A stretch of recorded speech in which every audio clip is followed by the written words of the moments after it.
Good morning, everybody. Happy Wednesday. And you can see we just got an inflation report and it's less than expected. I think inflation is 2.8% and expected was 2.9. So markets are pumping pre-market and also these zones here. You can see how nicely this indicator which I developed. This is the area you want to sell between red zone and orange zone, and then you want to buy between these two green lines. And we came here yesterday. You can see here very nicely coming here and trying to bottom, and this could be it, guys. This could be it. Time and time we come here, you can see we came very close here. Here we came from top to the bottom.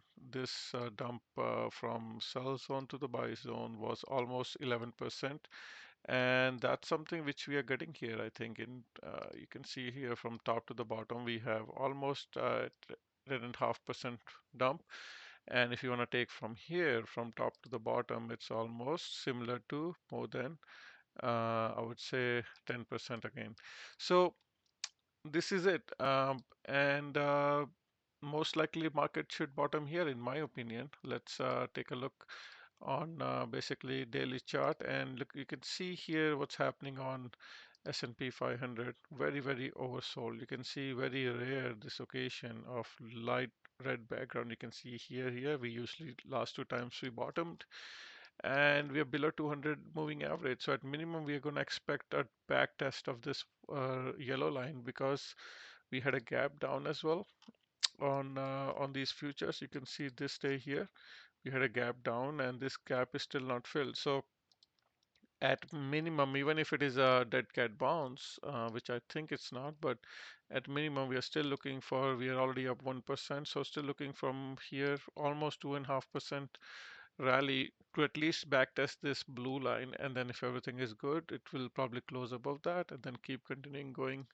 above and continue the bull trend. Okay, so that's what I'm expecting. And even if you go to 1 hour chart, you can see what's happening here. We are going lower on divergence, so we are making divergences on PPO and RSI. This is RSI, this is PPO, so price is going lower with the higher momentum on PPO and RSI. So we just need to close above, handsomely above these red and yellow lines, and we had a nice uh, breakout. We just need to hold above this, and then next challenge will be here above these blue lines, which we were not able to do in the entire downtrend. Okay, so same story here for Nasdaq as well, trying to do that. If I go to daily chart and let's go to cycle analysis on S&P 500, you can see we're looking at cycle low here. So very close to making a bottom in my opinion, and then start a rally to the top, and these are all the yellow lines are all the gaps to fill.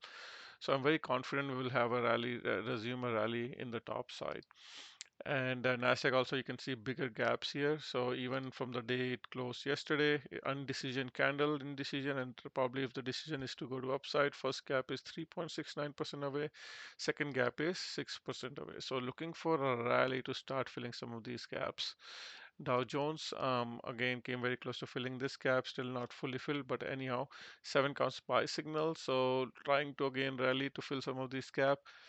And Russell 2000 also has a lot of these gaps, and then also these top gaps here. So expecting a rally, because everything is, you can see even this one is oversold and in red here as well. So, and then Bitcoin, you can see we made a new low with divergence. Same story here, divergence on PPO and RSI. You can see RSI, PPO is not showing, but RSI is showing nice divergence.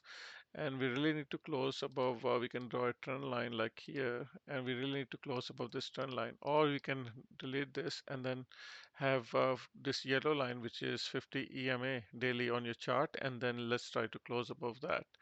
So it's looking good, Bitcoin. If I go to 1 hour chart, you can see same thing here, new low with divergences. If I delete this, just to show you on smaller time frame divergence here, equal or little divergence here on PPO, and then boom, we're going higher. So we close above yellow line, and now we back tested, and now we're trying to close above blue lines. That's very significant. So Bitcoin is trying its best to also change the trend, and again, it's in front of 200 moving average. It's not going to be easy, but let's see what they do. Ethereum is a weaker one, but still divergence on other side, not on PPO. Again, very oversold. Let's see. Again, it needs to close above these yellow and red lines. So let's see when that can happen. BTC, there's a gap around 85,900. Definitely, they will be filling that. And on Ethereum, there is a bottom line gap around 1600, and top gap is around 2600, 3300, and 3500. So they will be trying to fill that as well.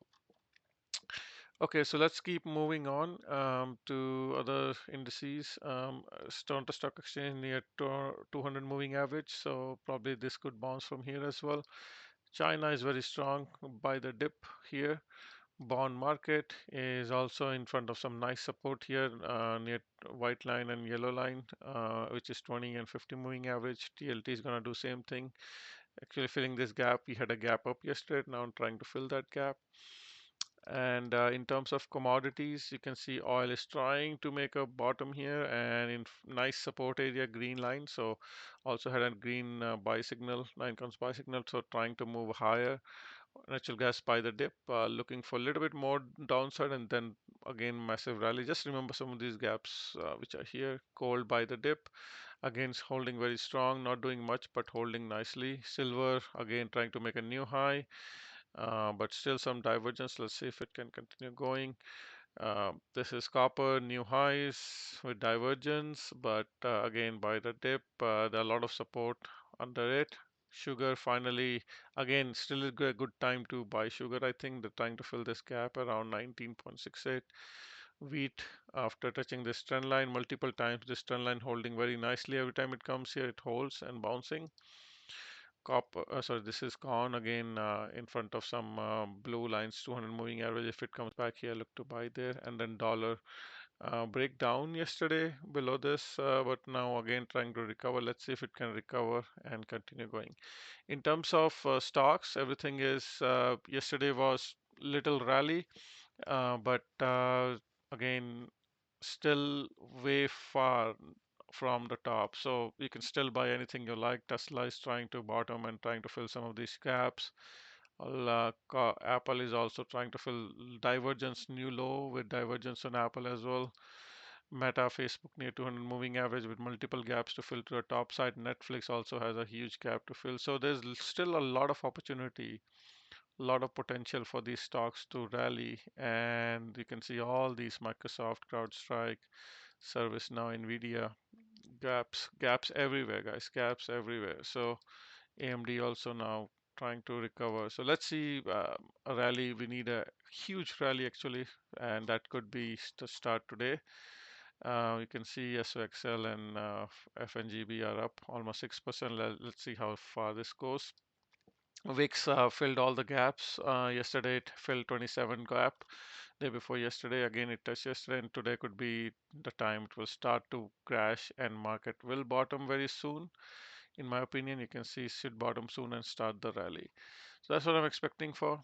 And let's see how it goes. And in terms of levels, you can see here S&P 500 came from buy zone to the sell zone, just touched it after CPI data release. Nasdaq also touched it, and Dow Jones also touching it, and Russell also touching that, and Bitcoin here also touching the sell zone. So guys, if you want to know more about these levels, I share with my subscribers every hour. Click the join button in the description of this video. This or any stocks you like, I can share levels of those. You can see even the stocks, for example, SOXL. I can share level for these if you want, and the stocks I buy as well. So that will be very benefit for you. Okay, guys, that's it for today. Hit the like button on your way out. Only takes 1 second to hit the thumbs up button. I appreciate that, and talk to you later. Bye.